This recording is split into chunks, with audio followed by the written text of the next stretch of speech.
mic'd up with Mikey Mahtook. Got the boys in. I got Lloyd. We got J Mitch. We got Jackie Boyd. He tried to jump up and he might have knocked it in. Good timing. Let's go. What a start to the Monday. I mean, I'm from Lafayette. My boys will come in and say,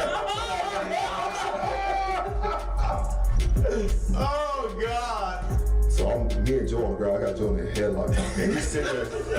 He's punching me in the stomach. Like, punching me. Here, is everyone sitting around? Who here thinks Ochinko can practice today after having 5 full beers? And he goes, Chad Jones, right? Chad Jones.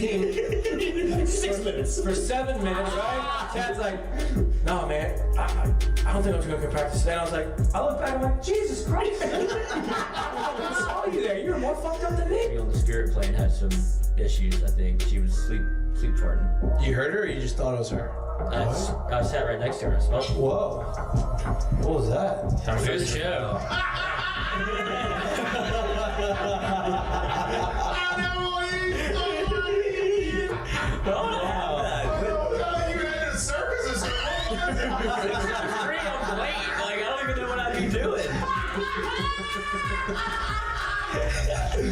Now, when you do go to spring training, are you gonna bring your chinchilla and your turtle? My dad tell you about it. The SEC is God, they hate fat people. I mean, I get crushed for that. You know what I mean? It's like, come on, man. Hey, just the South, bro. You got a bunch of food down here. Like they should. Players, look at Lloyd. You know what, Lloyd? You're looking for a recruiting coordinator, coach. I'm here. He's like, I'll piss my pants right now. No way. We're wearing gray pants, long gray pants. He goes, I'll piss my pants right now.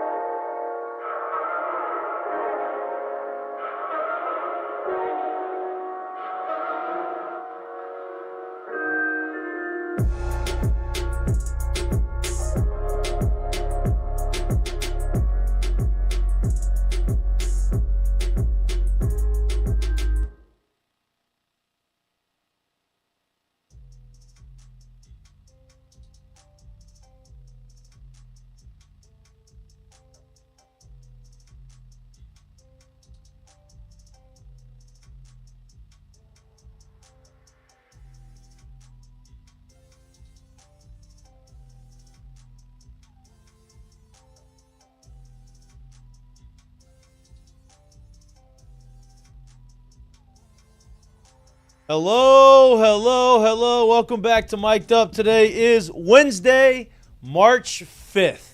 Not only is it Ash Wednesday, God is, I guess. He's quite the trickster. I guess he wants to, he's making a point, and it's a message, because not only is it Ash Wednesday today, but it is Lloyd's birthday. Our producer. It's my Jesus year. The man who makes the show run, right? Couldn't do it without you, Lloyd. You are turning 21. Congratulations! You can legally drink. I appreciate. I'm gonna have my first. I appreciate your show. adolescence years. Yeah. You wasting your adolescence years here, and then I'd be honored to have your first drink of your life. You pay for it? Today, I'll pay for it. A half gallon of tequila. Yeah, happy birthday! Thank you, sir. Thanks for spending it with us on this beautiful Wednesday night. I got my ashes. Oh, okay. Right. You do not have your ashes.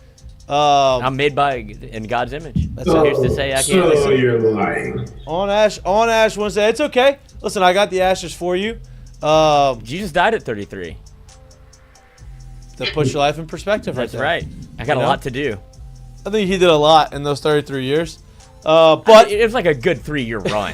Let's be honest. What did you do before that? Okay. You know, who knows? You know, we got a lot to talk about. Obviously, we are a got hot show. at the right time. We're gonna talk through Lloyd's birthday.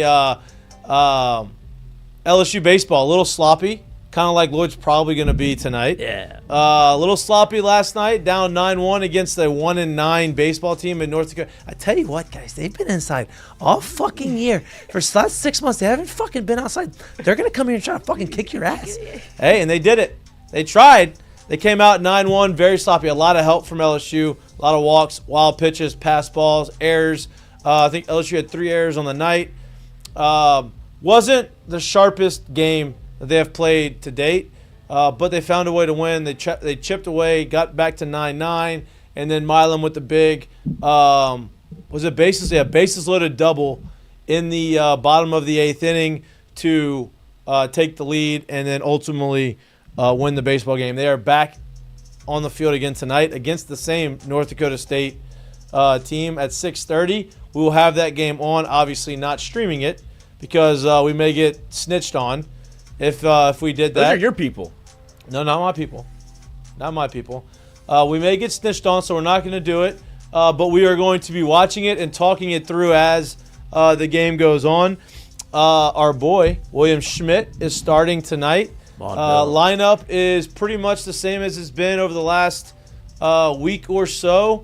Braswell is not in the lineup today. Reeves is in the lineup. Right-handed pitcher starting for North Dakota State. Reeves comes in. Reeves has been hitting the ball hard. They're not always hits, but he seems like he has been swinging it well. So it seems like that's going to be a platoon. Luis Hernandez in the lineup at catcher. Not Aaron Beatty. Aaron Beatty hasn't caught 2 games in a row, which probably last night. You could tell he was a little bit of a freshman. Hit a homer, but he struggled a little bit behind the plate. We're going to talk about that to the point where I got a text message from a prominent catcher saying, what's going on, basically.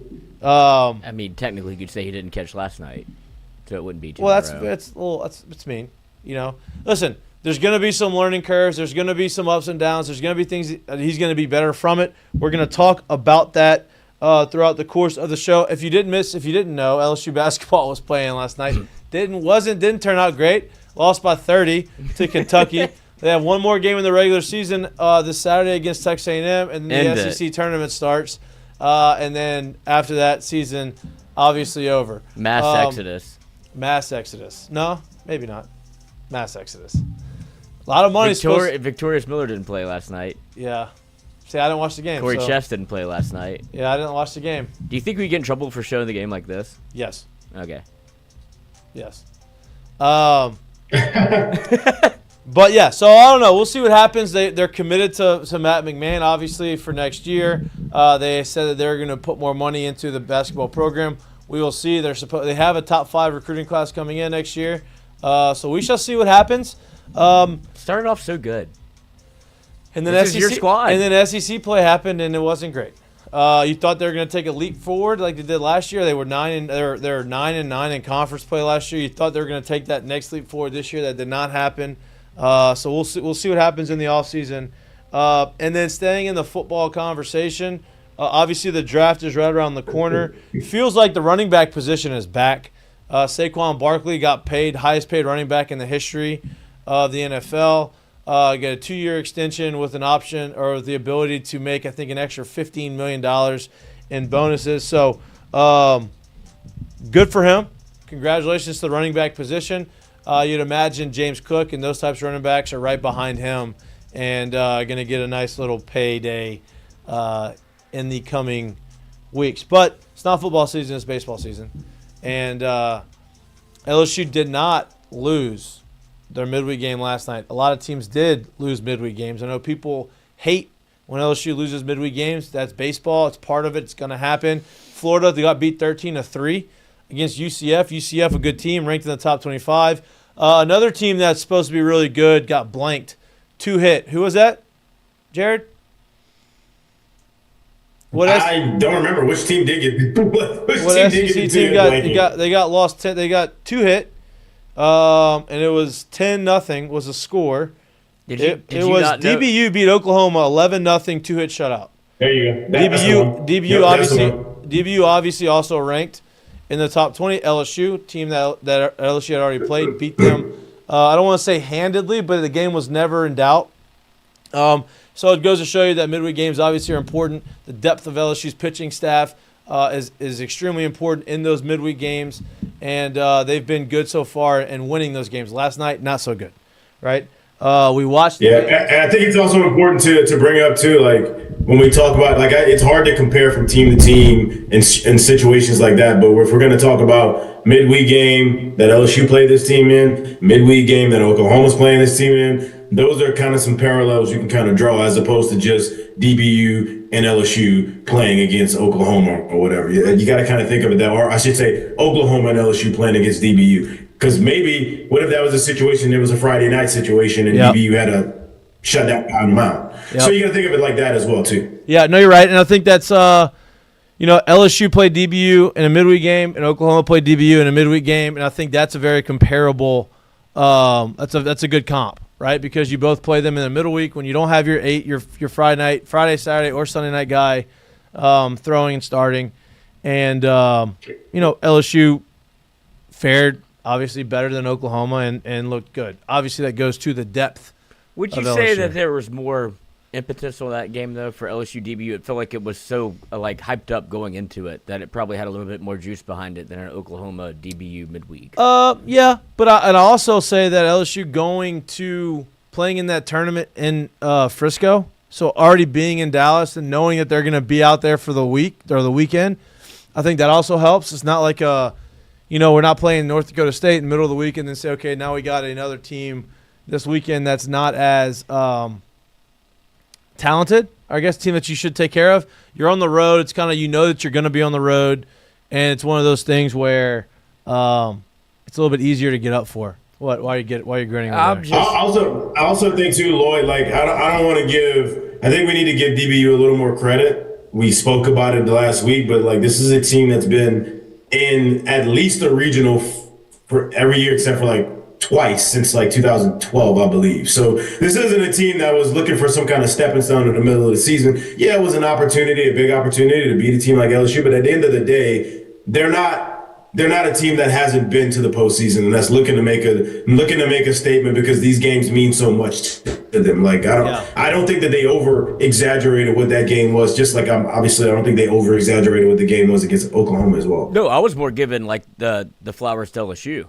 For them to come in with that much, it felt like quote unquote on the line that early, and to be able to obviously beat a DBU team that can 10 run an SEC team, I feel like that's a more impressive performance for LSU than anything. Yeah, no, I agree. I think it's it's expected.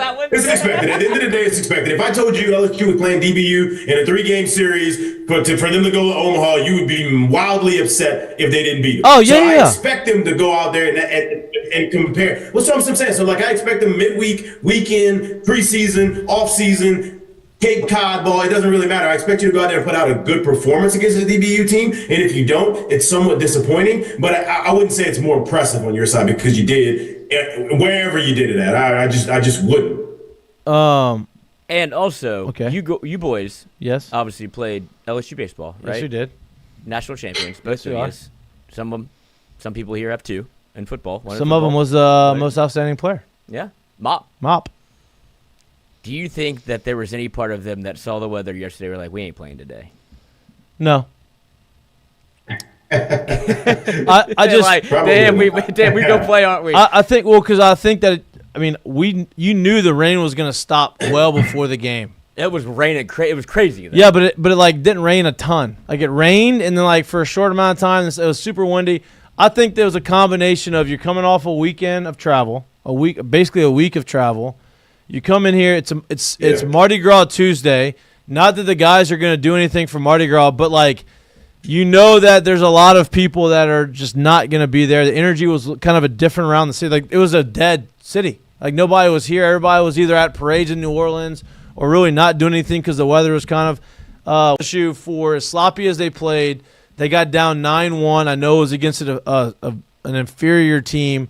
But being down 9-1 and being able to, chip away and be able to get the win. Look, you see that happens a lot of times where you're down a lot.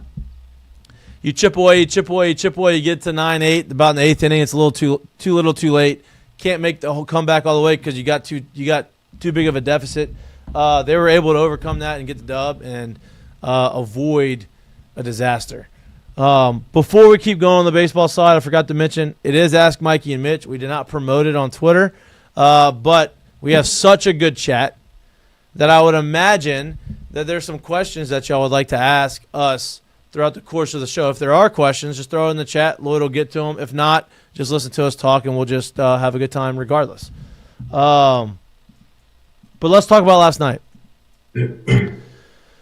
Connor Ware started, right? Connor Ware there's been a lot of conversation about him from the fall until now. He's looked good up until last night. I think first inning, little erratic, didn't have control of his fastball, wasn't as clean as he has been up to this point in the season. Gives up, I think, 4 runs in the first, 3 runs in the first. And then the second inning only threw 10 pitches. And then gets through the second, you're like, okay, I think he's maybe settled in. And then he gets to the third inning, and it's similar to the first inning, and then you get to this big lead. I think it was 7-1 after that. And then the pitchers after him felt like they kind of followed in those footsteps where they just were a little erratic. They were kind of jerky. They weren't very smooth what they were trying to do. Aaron Beatty struggled behind the plate. Not at the plate. His first home run, right? His first career home run at the plate, which is a good thing. But he struggled behind the plate. It felt like he was trying. The pitchers were so erratic early on that it felt like he was very jumpy back there. And he almost felt like he was assuming the ball was going to be where it needed to be instead of anticipating something going, instead of a ball in the dirt or instead of him being prepared to block it. And he's a freshman. He's super talented. He's going to continue to get better. But it was a tough day. I think there was 4 pass balls on the night, or 4 wild pitches on the night, and I think 3 or 4 more pass balls, a ton of walks. It wasn't until Chandler Dorsey, first outing of the year, it wasn't until he came in, he kind of got a little bit of, he kind of, steadied the ship for a little bit, and then Zach Cowan came in, and as Jared said, he is the steadier. He's the guy that comes in here, I need you to, calm everybody down, throw strikes, get guys out, get us out of trouble, and he did that and ended up calming it and giving the offense enough opportunity to score enough runs to win. So, sloppy, very sloppy, but nice to get a dub and figure out a way to come up and get the win. Last year, maybe they wouldn't have come back and won. Yeah, I think you mentioning the Zach Cowan situation or how he's been used early in the season so far, it's been impressive. And it's pretty clear that there was an understanding that he was going to come in and have an opportunity to pitch a lot of innings, to be a part of winning baseball in a lot of different situations, and whether that be in a starting role and or maybe what he's doing right now, it's pretty obvious that he's kind of, I guess, settling into this role a little bit as you move forward, and those are going to come at high leverage moments, and I'm interested to see how it's going to go forward because I like what I've seen so far. We got a chance to see him pitch last year in high leverage moments, and he threw well. So it's continuing again this year, and it's only going to keep going forward, and there's nothing but big-time innings in front of him right now. Side note, did you see Max Crosby just signed a 3-year, $106.5 million deal? Yeah, I think 90-something of it's guaranteed, too. Crazy. Good luck, Cleveland, and good luck, Cincinnati, trying to re-sign those dudes. Yeah. And wow. Sam Hubbard just retired.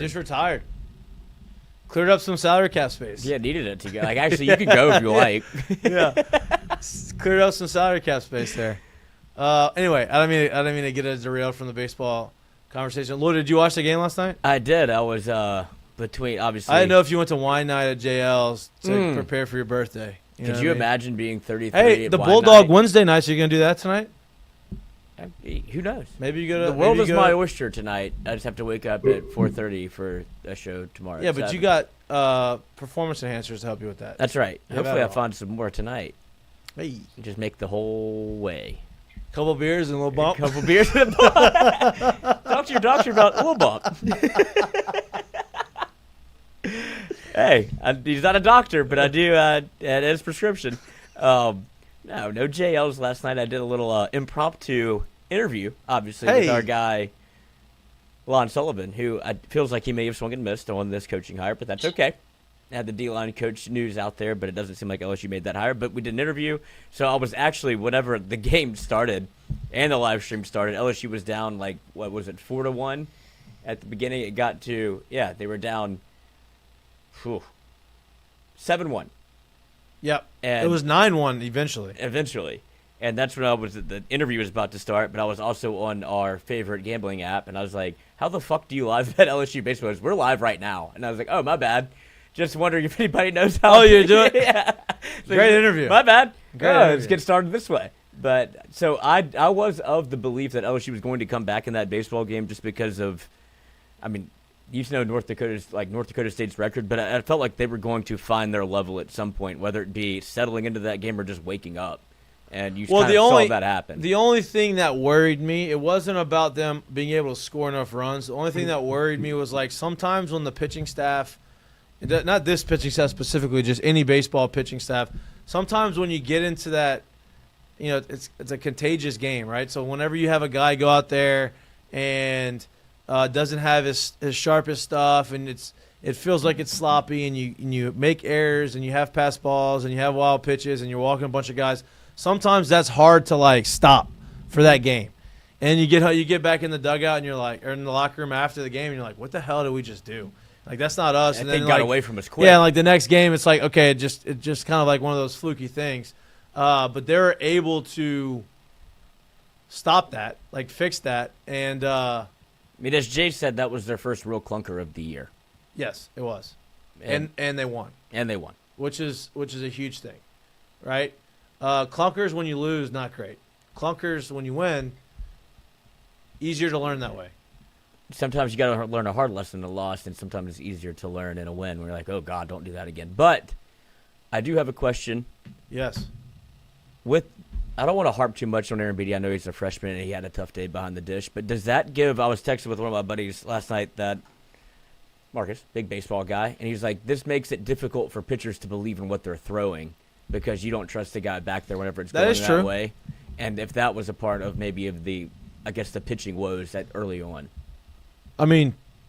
Potentially. That is definitely a thing where a pitcher has to be confident in who's back there. Yeah, and who he's throwing to. And if he's not, he's going to hold back on some pitches, or he's not going to be as committed, or tries to be too fine. He's not going to throw with the conviction. You hear that a lot with pitching coaches. Hey, pitch with conviction, commit to it. They're not going to do that as often. Especially if they don't have their stuff. If they don't feel great, then and you also don't feel comfortable throwing to a pitcher, that's not a good combination. To a catcher, that's not a good combination. Because yeah, no. I think that, and we don't know this because we haven't seen all the innings that he's caught in the fall and in the spring leading up to the season. But I think that's something we have 100% have to watch going forward, because it's like anything, man. If we're playing catch and it's me and you, or me and the next person, if you don't feel confident that the person across from you is going to catch pretty much whatever you throw, right? It's hard to throw it and let it loose with conviction. So when that becomes the case, it makes it hard. I'm not at all saying that that's where this pitching staff is with Aaron Beatty behind the plate. Trust me, I'm not saying that. But I do think if that is a thing for us on the outside looking in, as the season goes, that's something to kind of look and see, let's just see how this plays out back there. Let's just see what kind of performances happen when he's behind the plate and when he's not behind the plate. Right. That's all I'm saying. Yeah, and look, I'm not sitting here trashing saying Aaron Beatty's not good or not going to be good. I'm just saying that he's a freshman and he's a young kid, and he got in there and he had a bad game. And, he hit a homer. His swing looks great. I think he's going to be all SEC, All-American type player potentially down the line. But, he just had one of those days where, and we've all had them. I've had miserable days where it's like, damn, I don't feel like I know what the hell I'm doing. I can't. I'm trying to do everything right, and the harder I try, the worse it gets. The worst. And, it's just one of those things that he's going to learn from it. He's going to be better from it. And I would imagine that you see him continue to improve, and you're going to look back at the end of the year and looking back at this okay, he's 100%. He's 100 times better now than he was when he was at North Dakota State against North Dakota State.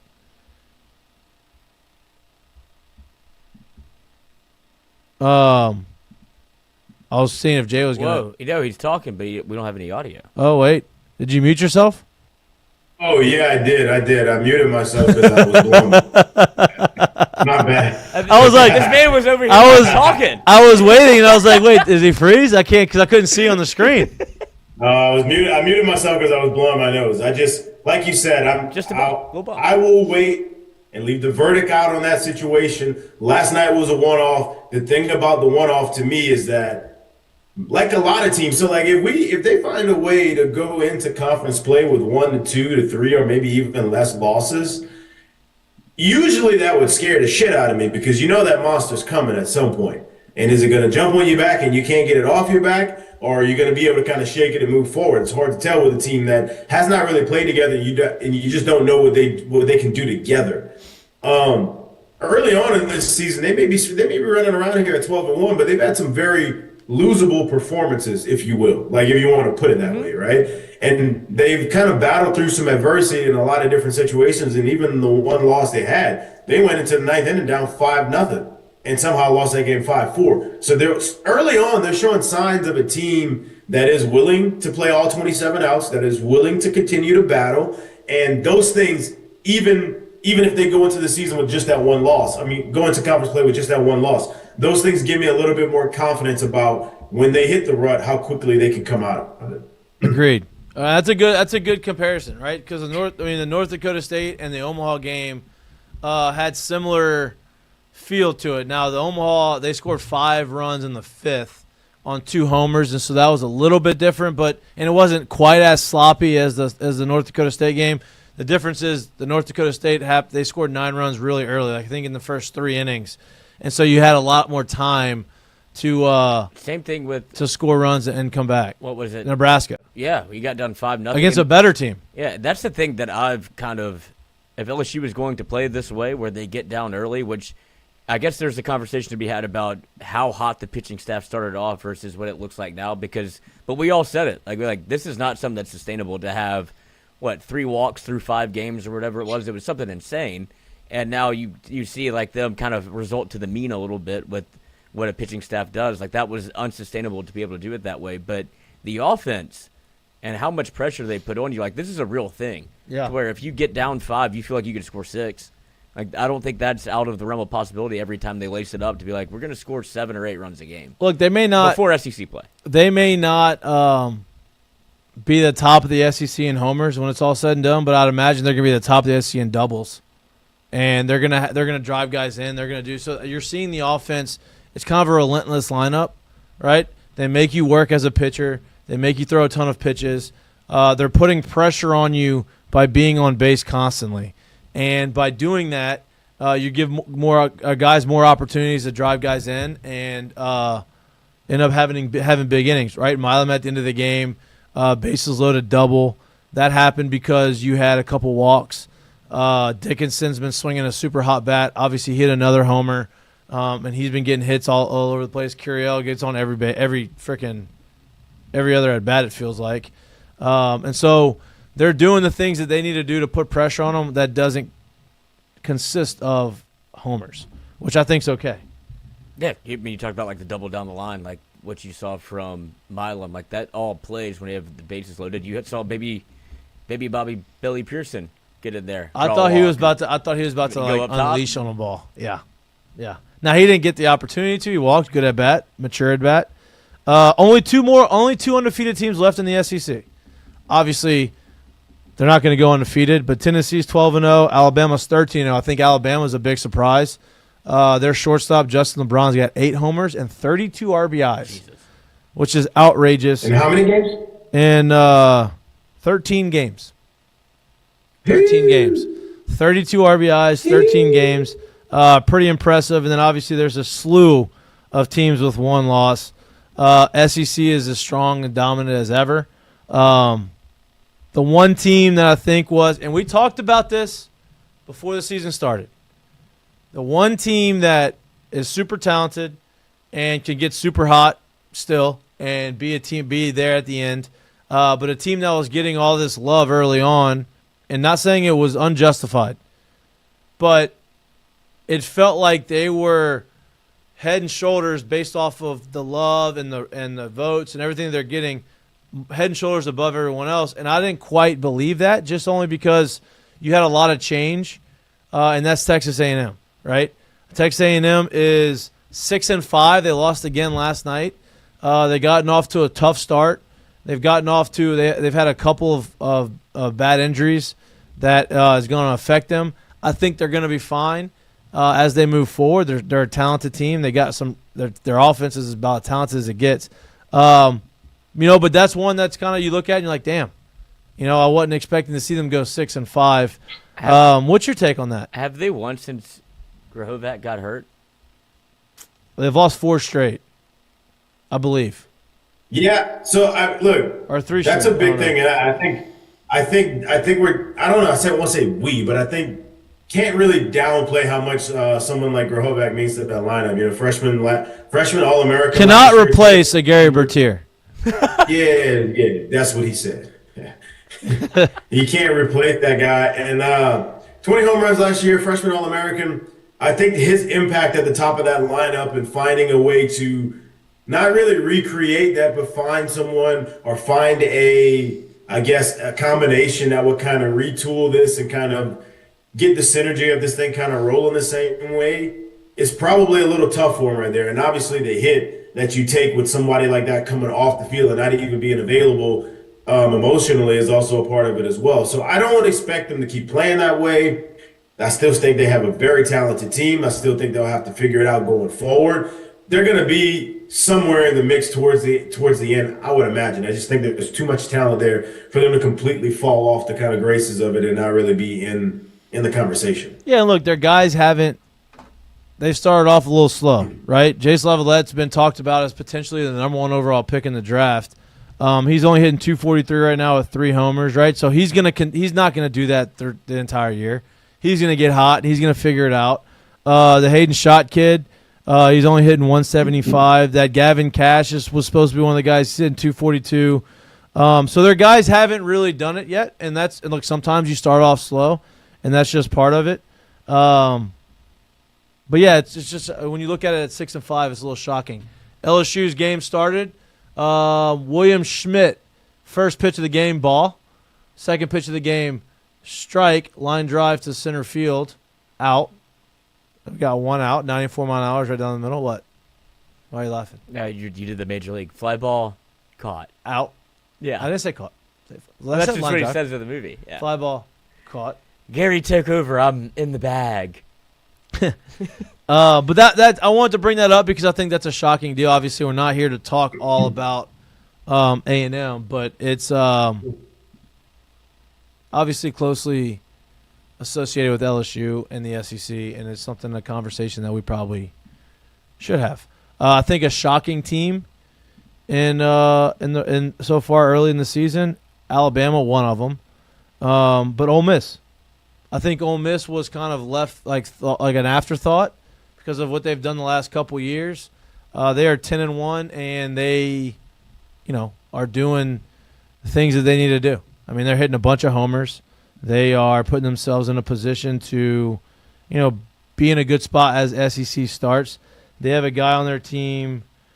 See, I feel like if you go just off social media, it feels like, damn, this guy's got 15 homers. Because every time you see a tweet from Ole Miss, it's a homer. They have a guy named Judd. I don't know how to pronounce the last name. Either Apatow. Udermark or Uttermark. 5 homers, 12 RBIs. I thought he had like 15. Every time you see it. Every time I see it, big homer.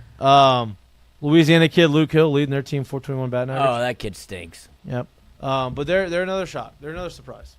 But that's our SEC conversation. I want to bring that up because I thought those are 2 teams that I wasn't expecting to see where they're at. I do have a question about the current game. Yes, Or please. at least who's pitching. Will Schmidt with a strikeout, 95.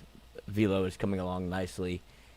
How often do you think you'll see him in the midweek going forward whenever you get to SEC play? Well, this is important for him because he's building up his innings and he's getting the opportunity to pitch in these games, right? And not just pitch out the pen, pitch like getting a starting opportunity.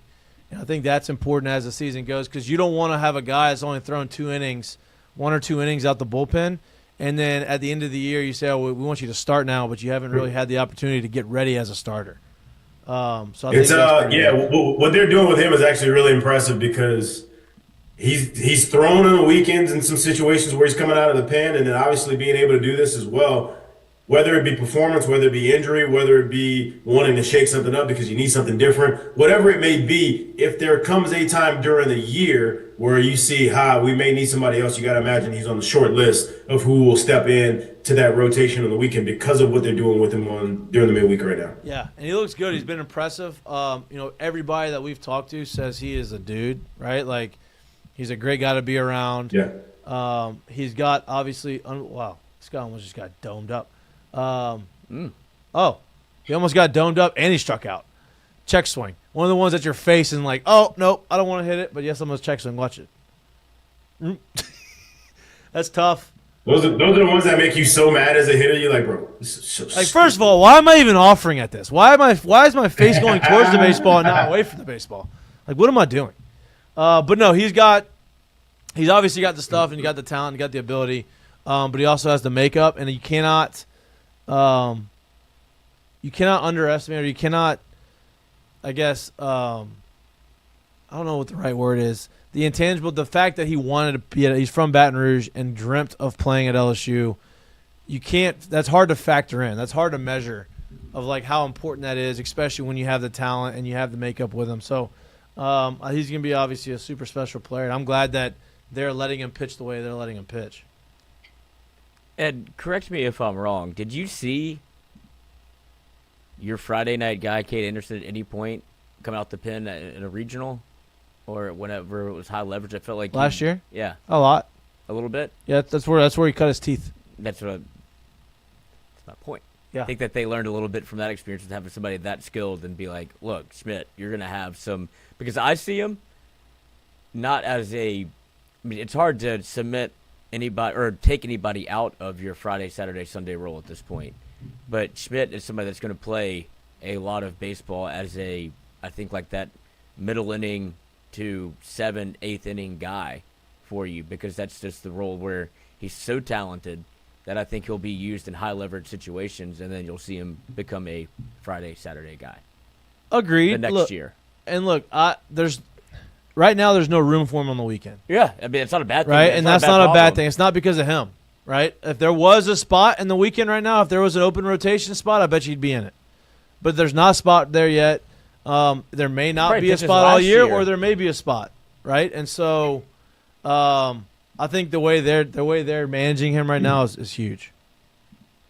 We do have. But for there to be not a spot on the weekend for him right now, and for him to still be getting as many innings as he's getting right now, shows you not only one about his makeup as a player, like where he is mentally, but it also shows you about his stuff, and it also shows you what they think about what he can bring to the team as it currently is right now. So it's exciting because you usually don't see a guy who you may see as a starter, or at least somewhere down the road, but he's getting in, and he's getting in this early, and they continue to find ways to kind of get him into the game. Yeah, no doubt. I mean, I love the way they're Curios. I mean, he is unbelievable. Now listen to me. Mm-hmm. I think he's going to be a stud, and I think he's going to have a great year. He's doing similar to what Milam did last year leading up into the SEC. Or even like Larson when he got hot. No, Milam had a longer of a stretch, right? And so, there's going to be a time in this season in the SEC where he is going to struggle a little bit. And it's not because he's not good. It's because everyone does it, especially as a freshman. They're going to figure out something that he doesn't do well, and they're going to exploit it until he makes the adjustments, similar to what Milam did last year. If you watch Milam, I think he was hitting over 400 by the time he got to SEC play. And then he went down a little bit for the 2 or 3 weeks, and then he got hot again. He figured it out, and he was able to grind, and then he got hot at the end of the year. And so I think that you're going to see that with him. But what he's doing right now is special. Another leadoff single. Yeah, I mean, there's definitely the monster's definitely coming, and like you said, at that time, it's how does he bounce back from a little bit of failure? Is he able to kind of mentally be strong enough? Is he going to be strong enough to continue to keep going? And I think all those questions are kind of there, and it's really honestly because one, he's a young guy. You've never really seen him do it at this level because he hasn't played at this level. So those are the things that when you watch him go, because let's be honest, he's not 6'3", 240 in the box to where you're like, all right, well, physically, that is not even a question at all. I'm not saying that he's like a complete question physically, but he's not the biggest guy and just strikes you physically as like, well, we know he's not going to get overpowered, if that means anything, right? So I think kind of all those things you want to see play out kind of going forward. Yeah, no doubt. I mean, look, you go through it. I mean, Dylan Cruz went through his junior year, right? Where like he was batting 500. He was batting 500. I thought he was going to hit 500 for the whole year. And then he went through a stretch where they kind of figured some stuff out. And I say figured some stuff out, but he wasn't getting hits. He didn't feel comfortable at the plate, which it happens in baseball. And it's happening to Larson right now. Yeah, and he has to, and that's I know you want to talk about that because it is evident that he, I think that's another base hit. Jared Jones, breaking ball, base hit to left field, runners on first and second, no outs. What do you think that was off the bat? 89? No, I think that was a little off the end. Yeah, it was off the black cat. Yep. It's a hand ringer in pro ball. That one hurts. That one, your middle finger's probably sore the next day on that one. No, but Larson, I think it's a combination of some things. Right now, he's not getting consistent at bats, and he knows that when he does get in, it feels like he's putting maybe a little bit of pressure on himself to try to get hits and try to produce and try to be that guy so that he can get into the lineup. And by doing that, you kind of get out of your approach. Get out of your approach. You start chasing. So he's chasing some pitches up in the zone. He's swinging and missing a little bit too much, and he just doesn't feel like he's 100% comfortable. And it's, I think he'll figure it out. It's just he's gonna have to take some of that pressure off of himself and say, listen, it doesn't matter if I get one at bat or if I get 5 at bats in this game. I got to be ready for that at bat, right? It's an at bat to an at bat thing, and I've talked about it before. You've got to put something in the bucket, right? It doesn't necessarily have to be a hit. If you have an 0-2 count and you work it back to a full count and you 7 pitch at bat, that's a good at bat, right? Hey, I got to 0-2 count, worked it back, then got a hit, great at bat. Hey, there's a guy on second base and no outs, and I roll and get a guy over, good at bat. Get a guy in, good at bat, right? It doesn't always have to be a hit, and I think that's kind of, you have to play those games with yourself to kind of get you back right.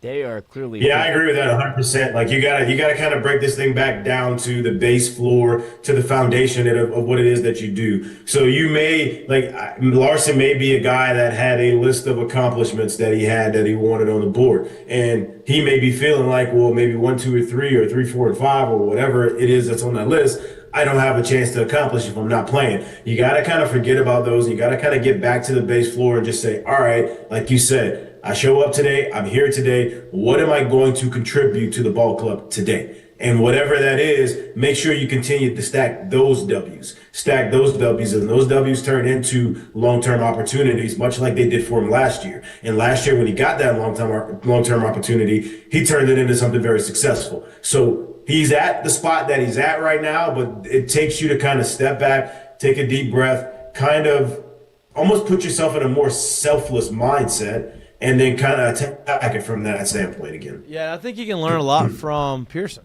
honestly, right? Pearson has been in and out the lineup, but every time he gets put in the lineup, he feels like he's ready. He's obviously up to bat right now, bases loaded.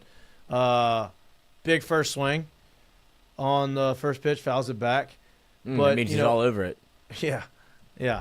But he's been that guy, and look, he got the opportunity this past weekend. He was the MVP and had a bunch of hits, and he hasn't been out of the lineup since, and it feels like he's going to be there because Jay knows in these situations he's going to come through and do something productive for the team. I was hoping, as I was saying, that he was going to get a hit, but it was a ball. 2-1.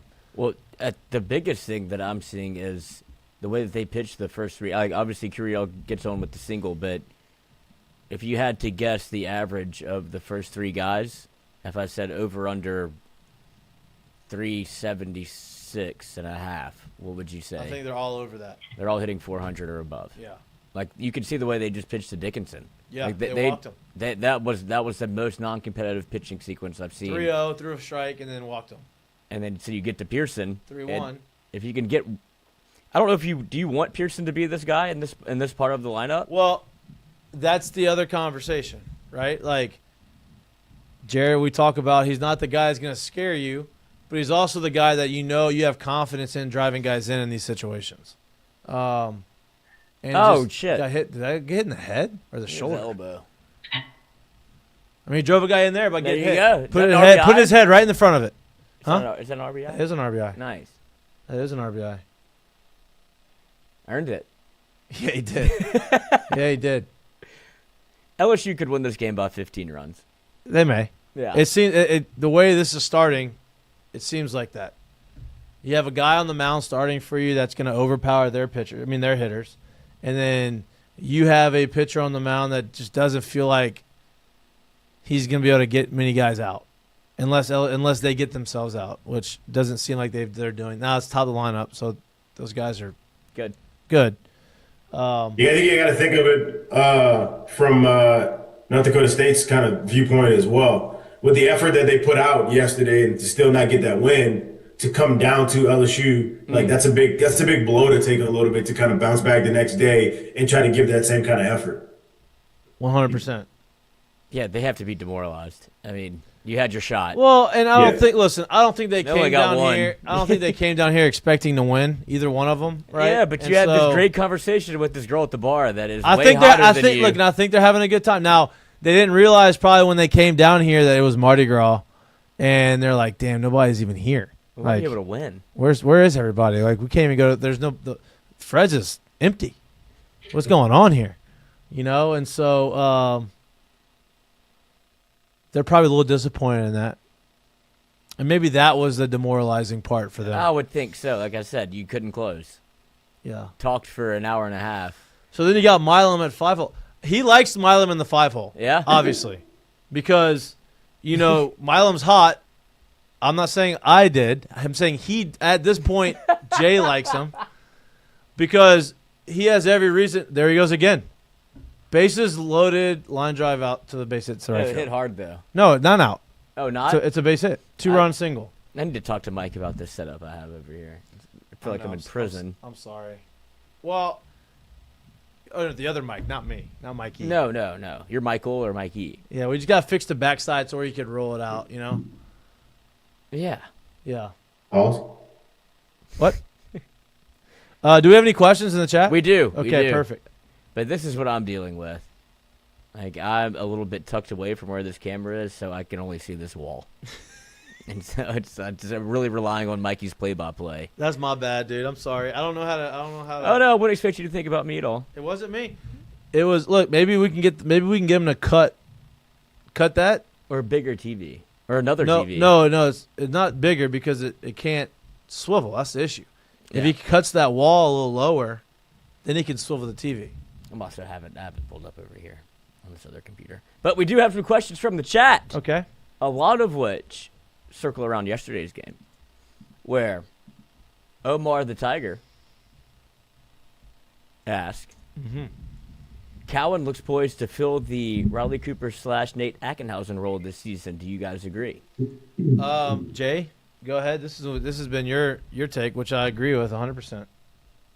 No, I honestly think it's a little bit closer to. Yep. I mean, I guess if you want to call it, but I think it's closer to the Griffin Herring role, right? 100%. Where I think he's going to be the first one in on if they're playing Tennessee and either down by 1 or up by 1 in the 5th inning. He's that guy that's coming in. Now, I guess if you're looking at from a Stuff standpoint, yeah, Stuff is more comparable to those guys. But I think he looks at him as the stopper, and I want you to kind of lengthen this thing out when I put you in there.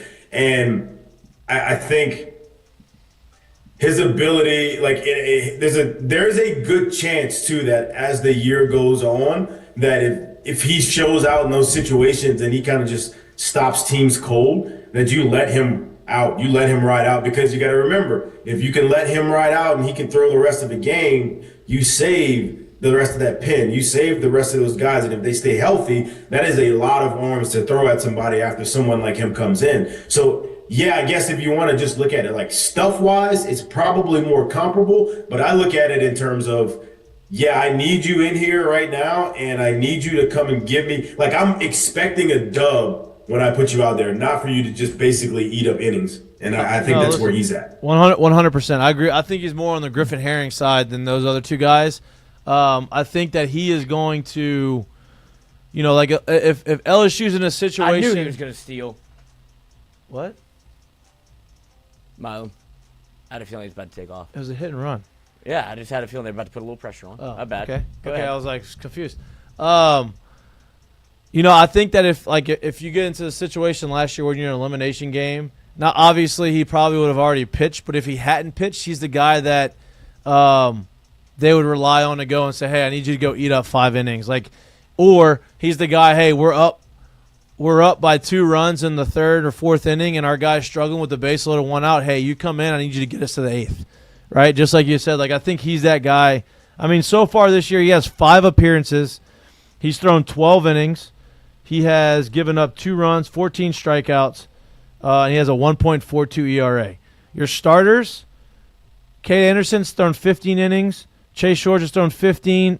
Ianson has thrown 17. And Cowan is 4th on the team with 12. So shows you kind of what Jay thinks about him and what kind of role he's going to have. Yeah. Yep. Interested to see what happens with. How long were you talking about Gavin Guidry until he pitches? Well, he's been hurt. Mm-hmm. I thought, and they said he should be ready this week. So maybe this weekend you see him, or maybe today. Do you think they're saving him for a midweek start, or that he pitches on the weekend? I mean, I don't think. I think that that's from Lizard King 735. There you in go. the chat. I think that he's shown. I think he's saving Gavin. Yeah. Go ahead, Jay. Oh no, I think at this point right now we're just saving it for an appearance, if you will. We're not necessarily saving him. I don't think they're out there trying to extend his innings if he's hurt right now. We just want to kind of get him out there and get some outs and kind of get into the groove of it. So, yeah, I don't think they're saving him for a start. I think whenever he's ready to go, I think that's when they'll get him in. Whether that's 1 out, whether that's 3 outs, whether that's 6 outs, whether that's 4 innings. I don't really think. I think that's where they're at with him at this point. Yeah, I think. Look, he's a proven commodity. They know what you're going to get in him. You know the competitor he is. And so at this point, it's all about making sure that he's healthy and ready to go and being himself. Well, I think a lot of people had him pinned as the, I guess you can say, quote-unquote, stopper, but closer at some point because of what he did in his tenure at LSU. But that role has been filled. So I see him, and Jared can attest to this and probably – be on board. Maybe he's not. Maybe he disagrees with me. I can see him, and remember the name Paul Bertocini? Mm-hmm. So Paul Bertocini, big breaking ball, nasty curveball, right? Fettuccine. Threw a lot of them. He was our guy to get out of trouble, but it wasn't like, hey, you're going to throw 5 innings. It may be 1 out, it may be 2 outs, it may be 4 outs, but you're going to be the guy to do it. I can see Gavin Guidry being that guy. Right, I trust you in these situations, and you got a pitch that nobody else on our team's got. Yeah, so I guess here's what I envision when I look at that staff as it is right now. Let's just say you get to the weekend, and on one of these weekend nights, your starter only gives you 3 1/3. You're in a jam. You know it's a must win. You need all of them must wins, but you know it's a must win, and you need to win. You pull them. You pull that starter. Cowan comes in, gives you a great performance, holds it down, keeps you where you need to be, gives you 3 to 4 innings, and then now in that important, crucial situation again, you're able to get Paul Bertocini, which is to me back in the same spot. I look at this spot really as a stopper. I think Kason Evans is he took it. Forming out to be a lot like a true closer. He reminds me of the Gacko, or I think that's his name, Gacko kid that was a freshman last year at Arkansas, where there is big-time stuff, there is big-time makeup, and he's made for those situations. So the guy in front of him kind of becomes a true, traditional stopper, where we just need maybe 2 to 4 outs from this guy. And now, if you can get someone who, like we just said, Paul Bertesini, I think is a great comparison with a fastball that we've been told that's on an uptick that plays even higher. But if he's got that kind of closer with that kind of mindset and makeup, he's able to come in those spots, keep you in that spot to where you're either at a tie game and or ahead by a couple of runs. Then you put in Case and Evans at the end of the game. Then you call it a ball game at the end of the game. So like that's kind of how I see this thing shaping out. If he's able to be healthy and he is what we've heard that he has been kind of through the fall and the spring leading up to the start of the season. Yeah, I mean, Case and Evans, 9 innings pitched, 3 hits given up, 16 strikeouts. I was shocked they went to him yesterday. 2 walks. Yeah. He pitched yesterday? Yeah. The 9th? Yeah. Oh, yeah. I didn't. Which I'm not surprised because he didn't 3 pitch saves. on Sunday. I don't think he pitched on Sunday. So if he didn't pitch on Sunday, you get him some work during the midweek. He is going to be good and ready to go over the week. 100%, because as a closer and you throw in 1 inning and you haven't thrown a couple days, that's your bull. Like you got to get out and throw a bullpen, right? So it's like, hey, as a closer, you're ready always. Doesn't matter if it's Friday, Saturday, Sunday, Tuesday, or Wednesday. Like you got to be ready because you're the closer. He's pitched in 5 games, 9 innings pitched, given up 3 hits, 2 walks, 16 strikeouts, and they're hitting 107. Crazy. But I just thought he looked a little gassed coming in because he went back-to-back days, or I guess back-to-back games is what I should say. And Well, you're not wrong about that, Lloyd, but just like Mikey said, at some point during this week before Friday night, he was going to throw a bullpen anyway.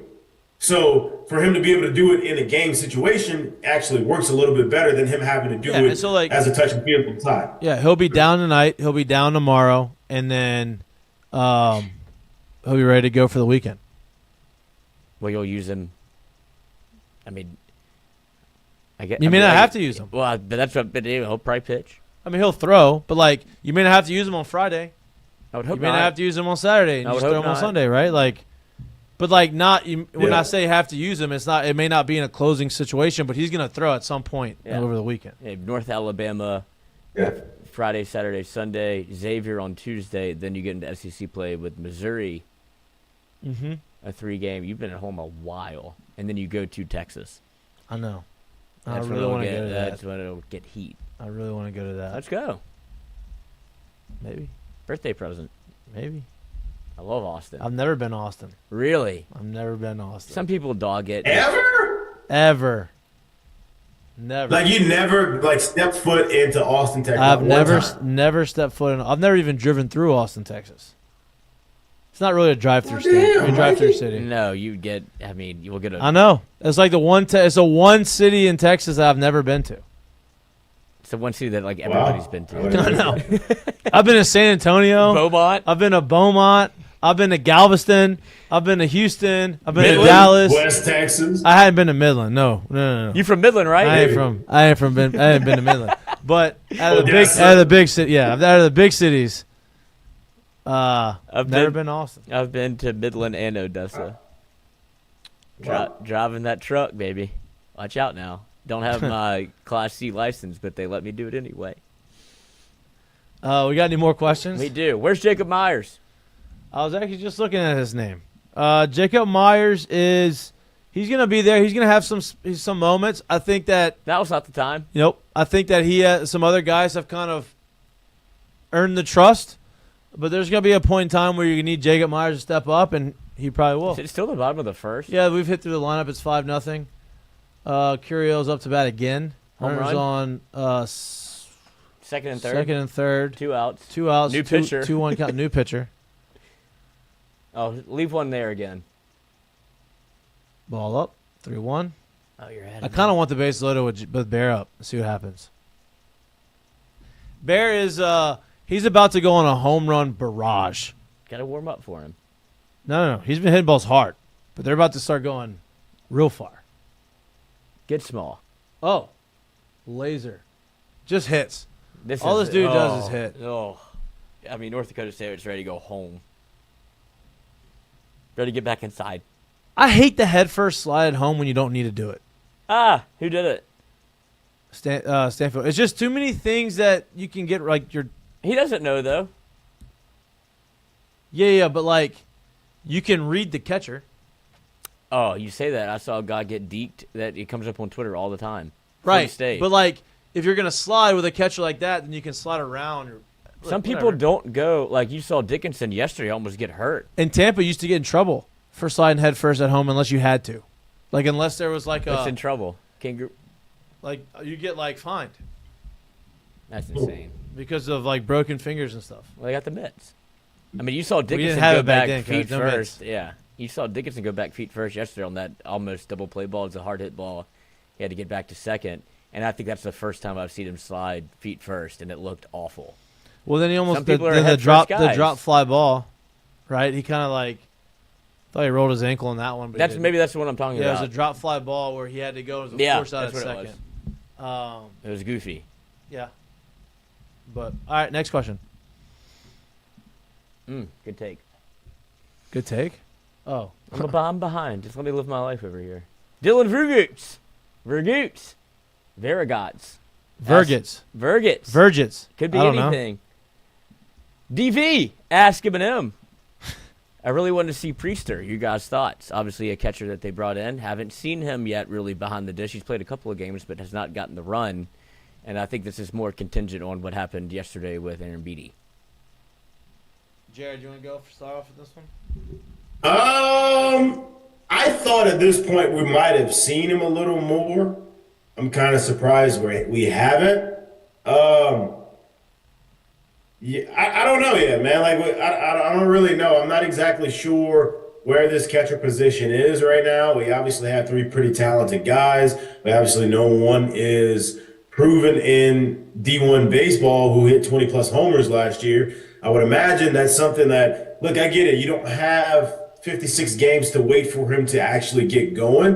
But I would imagine that's something that you want to kind of see get going because of the protection and because of the force he can bring to the middle of the lineup. So as much as I want to see Priester too, but I just don't know when, how, where you're able to mix three catchers into the ballgame, man. That's hard to do, especially because Bear Jones has played the way he has, which we expected, but there hasn't been like a layoff at all there. So we can't just move one of these guys to first or give Bear a day, let him DH, move on. Like there's been so little that you could do kind of in that spot that it just makes it really hard to mix a third guy in there. Yeah. Agreed. I mean, there's.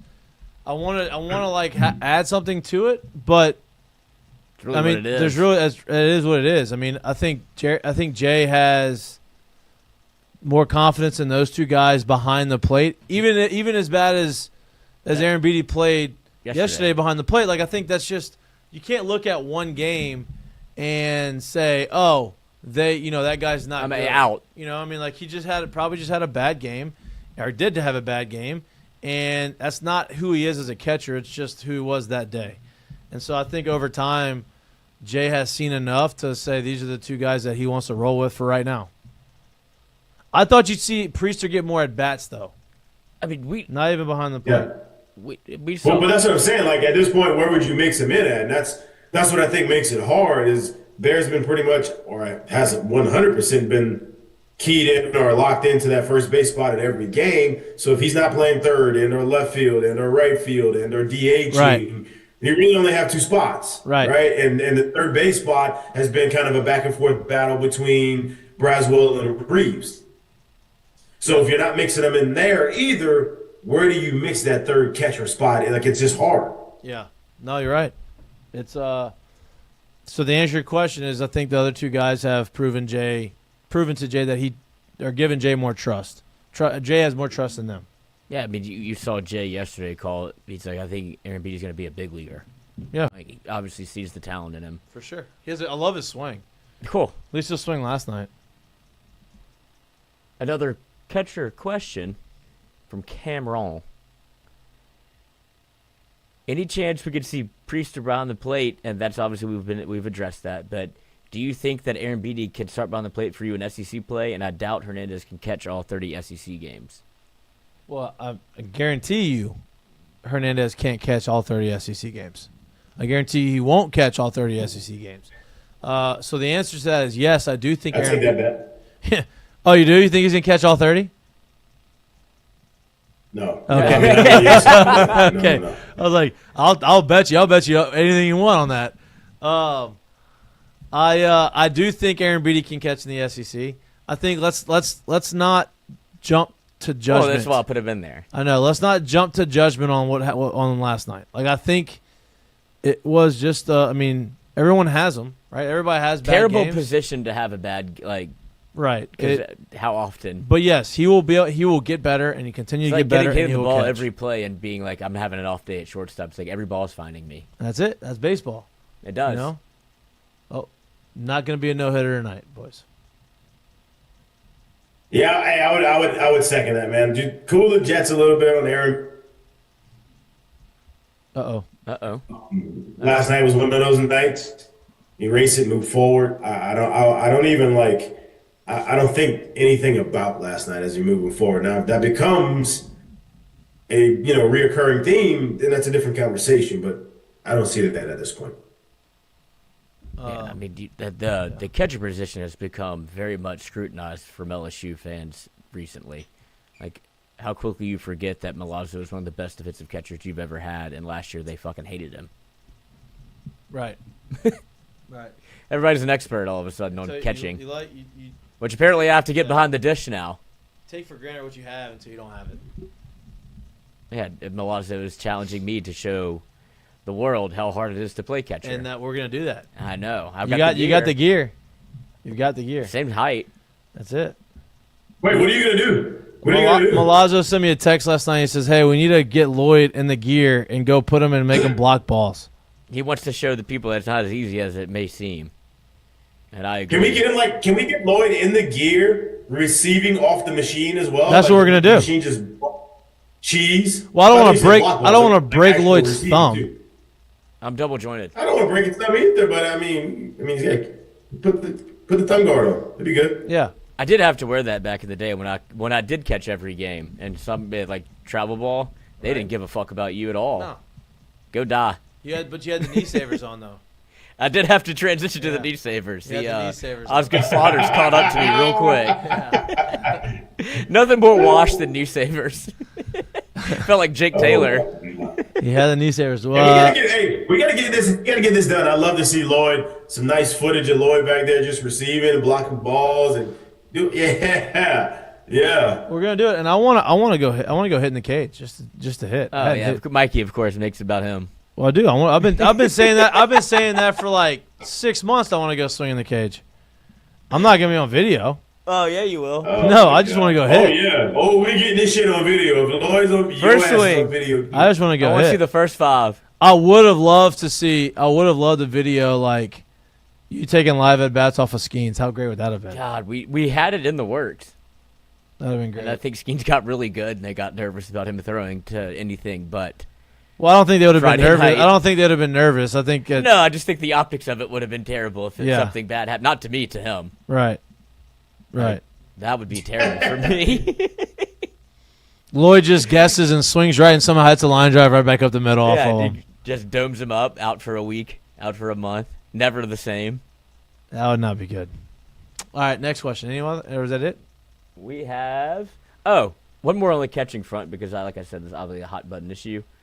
What's the take on a catcher taking receiving pitches on one knee? Because everybody's like he needs to get off one knee. This is the new wave. Yeah, I mean, I'm not the catching expert on that, but Milazzo did it. Milazzo does it. If there's nobody on base, then but sometimes they do it with people on base. Is the thought behind it? It's easier to frame them up, like easier to receive them. It's easier to get under the baseball. It's easier to work from the ground up. Yeah. And like he said too, I do think that's something that for me, when no one's on, I don't really have a problem with it at all because it kind of gives you that ability to frame balls and make them look better. I'm not the catching guy though, and I don't know the kind of thought process behind it when there is runners on and guys that are still doing it. So like that's completely out of my jurisdiction right there. But I don't really do that much. Yeah. True. That's it. That's all we got. There's one more about I'll pitch it out there. We kind of talked about it already though. Noah Lejeune. It feels like every time Washington comes to bat, there's always a base runner on in scoring position. Pressure without rhythm is not a good thing. I mean, that is baseball 101. whenever you are in a funk, you better believe there's going to be people in scoring position always. Oh, they got Skip in the booth. Skip's been, this is the second time he's been in the booth. It's Buzzy and Doug and Skip. And Ronnie. Or is Ronnie doing Skip in the booth? Oh, maybe Ronnie's doing Skip. I don't know who's in the booth. I can't hear that. I'm not listening to the game. It was Ronnie and Pucker Up yesterday, old Lynn Rollins. Yeah, but I know Buzzy and Doug are calling the game today on the radio. Yeah, I just watched it. It was SEC Network. I saw Slimbo. He's Oh, lost so a maybe- ton of weight. Yeah, a skinny shot. It'll work. It'll work. All right, we appreciate y'all. Hold asking. on. I thought you were done. The Fonz. I see you, brother, on Twitter. Hey. I had to go check.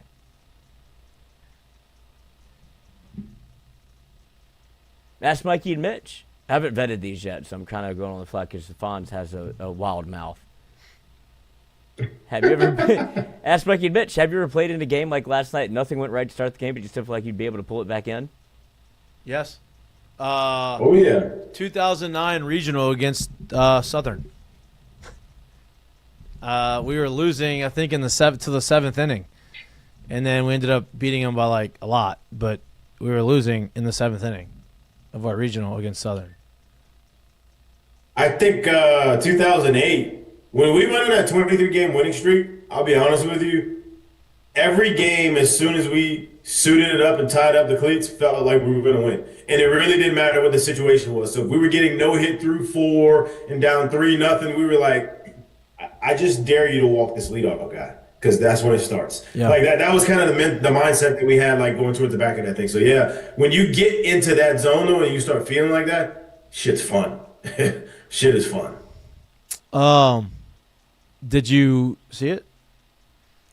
What? Or I thought you were looking up the I game. am, but the Southern Jaguars, they did not do the write-up on the LSU game, but they did one against Minnesota. They're Minnesota, up in you know who's a center fielder for Minnesota? Torrey Hunter. Nope. Guess again. What? Minnesota Twins. I know. I have no clue. It was played football. Decker. Eric Decker. Yep. He was a good baseball player too. I think he let off for him too. He hit at the top of the lineup somewhere. He did. I'm trying to find the game for you. I've got it. Oh, no, they deleted it for a network error. All right, more questions coming from the Fonz. You got 5 in. Ask Becky and Mitch, do you remember a game where a lesser team came into Alec Box and started hot, then started talking a little too much trash, and it woke the team up and you smashed face? They were talking shit last night. Were they? Yeah, early. Were they really? Let's see. I'll be honest with you. I don't know if I literally remember that, but I do remember every single damn time we played UNO around the time I was there. Yep. They always came in talking shit. But they also had a pretty good team at that time as well. They had some guys that played in the big leagues, some guys that could swing it in the middle of that lineup, and they always came in talking shit, and they always gave us a good game. Yeah, no, 100%. I mean, they beat us in 2010, and it was always. So we were down 2-1 to Southern going into the 7th inning, and then we scored 7 runs. Thank God. In the 7th, and beat them 10-2. Things you forget because of the score. Yeah. And you're like, Right. oh, God. Yeah, it was one of those things like, damn, this is not. It's getting a little good. Yeah. Yeah, not great. Boys, we're running out of time. Not great. Speaking of, ask Mikey and Mitch, the last one from the Fonz. Did y'all ever play in a midweek game that no matter what, you just couldn't get up for or amped to play? Like, absolutely. I mean, we lost to Nichols that same year. Like, it was. There's nothing worse than Mississippi that. Valley. Was it 2009? Was it Mississippi Valley State 2009 when Mikey Gibbs hit the walk-off off the wall? We almost lost to Mississippi Valley State midweek. Jerry Rice was playing? It was, I mean, when I say it was a walk-off. Needed it. Mississippi Valley State, LSU, 2009. Yeah, the Nichols loss in 2009 is definitely one that sticks out in my mind. It actually happened. I think we even sat like 3 or 4, maybe 5 starters and just It was not good. Could not get it going. Nothing happened right, and we lost that game.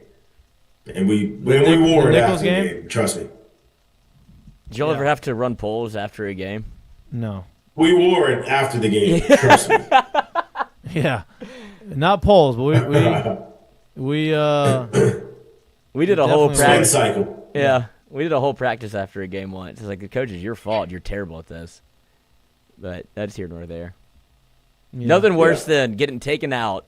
You think the game's in hand. You put in the rest of the team, having to put your turfs on, take them off, put cleats back on, and go back in to try to win it. You're like, Jesus Christ. I was done. Tape's off.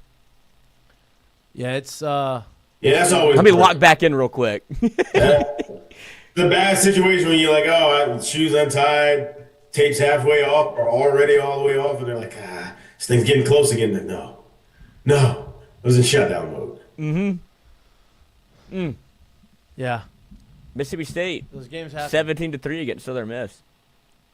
Oh yeah, they whooped that ass. That's right now. I know they whooped that ass. It's already over. Belt to ass, 18-3. Southern Miss is not bad either. No. Southern Miss is always solid. All right. That's all we got for Ask Mikey and Mitch. That's all we got. We appreciate y'all. We always love when you chime in and ask questions. It makes our show go better. And great response time. It was a quick one. Great response time. Sorry for the last minute, but we'll be better. All right. Do you want to get to the mistake of the day? I do have a mistake of the day. Please don't do the It's one. not the one that you Thank think, even though I do want Jared to watch it. No, Jared, you do not want to watch what he made me watch before the show started. Some guy smoked the hottest pepper in the world out of a bong, and he just had a terrible time. You can imagine what it would look like. Oh, I saw this. I was wondering what the hell you were doing when you had this. Oh, on yeah, I screen. played it Wouldn't for you. speak. Yeah. Yeah, don't. Yeah, I saw this. Don't want to. Yeah, it's terrible. It's the same thing like when you smoke weed out of a bong for the first time. You're like, is this ever going to end? Yeah, but what do you think's gonna happen when you smoke a pepper out of a bong? Like The hottest pepper in the world. yeah, no. Was it a ghost pepper? Is that what it is? Yeah. Brutal. Terrible feeling, I would imagine. Terrible. Like, touch God. But instead, a British construction worker has admitted to accidentally killing a friend in a drunken, drug-fueled rage over a game of who could take a punch best. Who could take a punch best? Oh. Jason Thomas, 40, had been drinking and doing cocaine with Liam Morgan Whittle, 22, in Wales, when the two started to boast about who could take a punch the best. Thomas then punched his pal twice in quick succession, knocking him unconscious. Sadly, despite the efforts of the emergency services, Liam Morgan Whittle died. The CPS said, while police said he died after suffering catastrophic head injuries from 2 punches. Wow. That's Is that an alibi? I mean, Wales seems like it's a good They spot. do for cocaine that. a lot over there. They like to party over there, is what it feels like. a little bump. A couple beers. Couple beers. Yeah. That's every day for And a them. little bump. And a no murder. doubt. No doubt. Would you press charges if you're the family? Like, look, we were having a good time. Sorry. That's old man strength, too. 40 Yeah, that's against tough. a 22-year-old. Yeah, that's tough. Pop, pop. Mm-hmm. Head hit the Heavy concrete. hands. Yeah. Yeah. I'm sure, probably had golden gloves at some point in his life. Yeah, heavy hands. He's been in a few fights in his life. Mhm. From Wales, no doubt. Only 2.5 years in prison. Only. Okay. Get out in a year and with good behavior. Or fight in prison. Yeah. I mean, Or that's a fight. good rap to have. Like, I No killed doubt. the guy No doubt. With my fist. with my fist. Oh, Pearson. Stay hot. Nope. Lined out to the track. All right, curtain call brought to you by our friends at Perkins McKenzie. Jared, what you got? You better have one. I got a question for y'all curtain call wise because I've heard a little bit of this today and I thought it's kind of ridiculous. Who would you say is a better pure scorer in the NBA? Oh. Kevin Durant or Michael Jordan? Kevin Durant. Pure scorer? Kevin Durant. Yeah, Kevin Durant or Michael Jordan. Kevin Durant, probably. It's great. I love that you just did that because I just set y'all the fuck up. Right now, this day today, Kevin Durant is 4 years younger than who? LeBron. Just take a guess. LeBron James. Kevin Durant is also more than 15,000 points behind LeBron James. To put that in perspective, LeBron James has reached 50,000 points in his career. If LeBron stopped playing today, and for the next 4 years, KD averaged 30 points a game and played all 82 games in a season, he would still be over 5,000 points less than what LeBron has scored in his career. What's that to do with Michael I Jordan? thought you said Michael Jordan. The guy, I'm saying this because the guy that forever, that everyone, it seems like if you're on top I would love to be at something that's on top for so long that we try anything to kind of knock you down. The guy that everybody has said from day one when he stepped into the league is a pass first, right play type of guy, is that far ahead of everybody else that scores. And y'all just told me, and I'm not saying it's just y'all, I think a lot of people would say that, honestly. A lot of people would say Kevin Durant is probably the best pure scorer that's ever been in the game. No, well, this is where he stacks up to the guy that scored the most points in the game. And now these 50,000 points, they are regular season and postseason. So I'm just throwing that out there. But I just said, literally, today, if he played 30 points a game, 82 games for the next 4 years, he's still about 5,000 points shy of LeBron. Yeah, but you said Michael Jordan. You said Michael Jordan. My point is because everyone, the conversation around him getting to 50,000 is just about his longevity and if you put Mike in that for that far, he'd score that much too. Maybe he would, maybe he wouldn't. But my point to it is somebody that a lot of people think is a better pure scorer than him. And if he played for that amount, for that much more, he's only 4 years younger. If he played for that much more, he still wouldn't be at what LeBron has done scoring wise. That's why I'm saying that. Oh, so it's more of like it's a LeBron argument, like a guy that's not 100%. Yeah, It's a curtain call to LeBron because of what he's done, and I think everyone's literally trying to suppress the greatness that he's been and then what he's done. That's crazy. We forget how ridiculous it is. Some of these numbers that are going up there. No doubt. No doubt. I mean, he's gonna have the best stats of any player in the history. I mean, he could win MVP this year at 40. Yeah, it's crazy. He has better numbers in this stretch right now since he's turned 40 since December 30th than the last year he won MVP. But nobody wants to have that conversation because they're tired. They don't want to have that conversation. Because they're tired of it. That's all. I just bring it up for that. Because he can't get to 6 MVPs because MJ had 5 or. He has 4. He can't get to 5 in time. They retired. Yeah, something. Yeah, I think that's right. Jesus, Lloyd. Are you ready for the curtain call? Lloyd. No, my curtain call. I'm not letting you do that one. My curtain call, I mentioned it earlier, is to the running back position in the NFL and to Saquon Barkley. Saquon Barkley has been the conversation piece for the entire NFL, starting from the offseason because of what happened in the offseason Hard Knocks. And the peek behind the curtain, which nobody has agreed in the NFL to do that again, obviously. They said, we saw what happened with the Giants. We ain't letting you see anything that we talk about and why we talk about it, why we make those decisions. And so Saquon, obviously, topic of conversation for the entire season, has one of the greatest running back seasons of all time. Signs a 2-year, $41.2 million contract extension. He's a first $20 million plus per year running back. He also has the ability to earn, it's 36 guaranteed, and he has the ability to earn an additional $15 million in incentives and escalators. So shout out to Saquon, getting paid, much deserved. Yes, sir. Yes, sir. What you got, Lloyd? Curtain call to the boys at Barstool Sports that did the eating challenge. Why do you keep showing throw up shit? Look at this guy throw up. I can't watch throw up. This is disgusting. Hold on, look how much comes out. No. He's a former offensive lineman. So why this is a Look at curtain that. It's unbelievable. All right, I'm over it. The boys left it all out there. They were one place shy of beating the world record for fast food places eaten in under, I believe, 6 hours. They would have to go to a fast food restaurant, order whatever the people in front of them got. They were at 15. The record is 16 until everybody threw up. And shit myself. And he shit himself at the same time. That's terrible. All right. On that note, y'all say y'all want content. That is an awful curtain call. That's disgusting. It's unbelievable.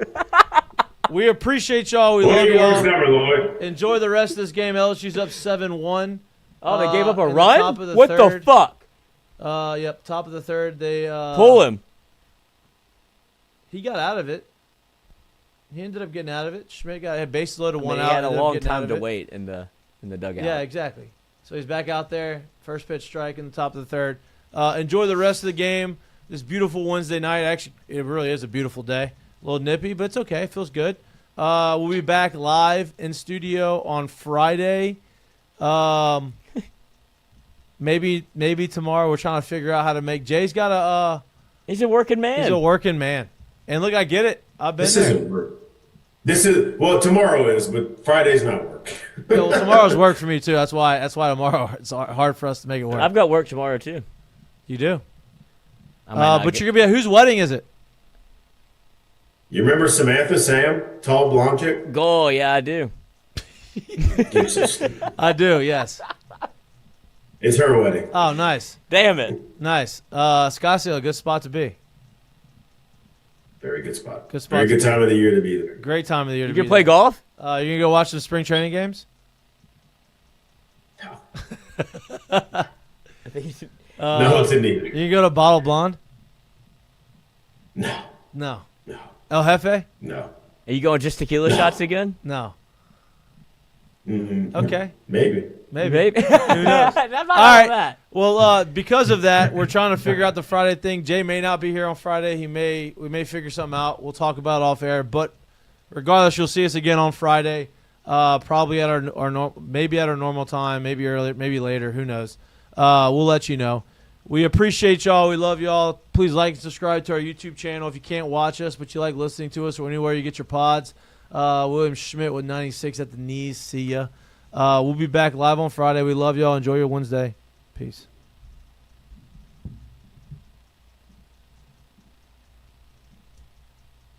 Oh, dang. You didn't have a good one today. Not a good show today. Damn. Yeah, that's really Hey, big. did That's you see it on McAfee? Herb Street. It happened to Herb Street while he was talking. No It thumbs did up, get and him he on started McAfee. I doing did see the that. fireworks. Yeah. And they, of course, made a big deal about it. I do love, before we go, I love when something like that happens on a show that we all kind of, all appreciate and like. We're like, damn, we did the same thing. Yeah. Like And we're on the right path. Right, no doubt. We didn't copy it. No doubt. Just They organic. They have a little bit more resources than we do. That is You know? true. There's eight of me. Yeah, we're working on it. I don't think so. That's okay. You don't think so? I can't hire someone without we got to work. Yeah, I know. I don't want anybody else here. I can't even give up the production seat at fucking Colada. Can't. Bye. Love you. What are you doing?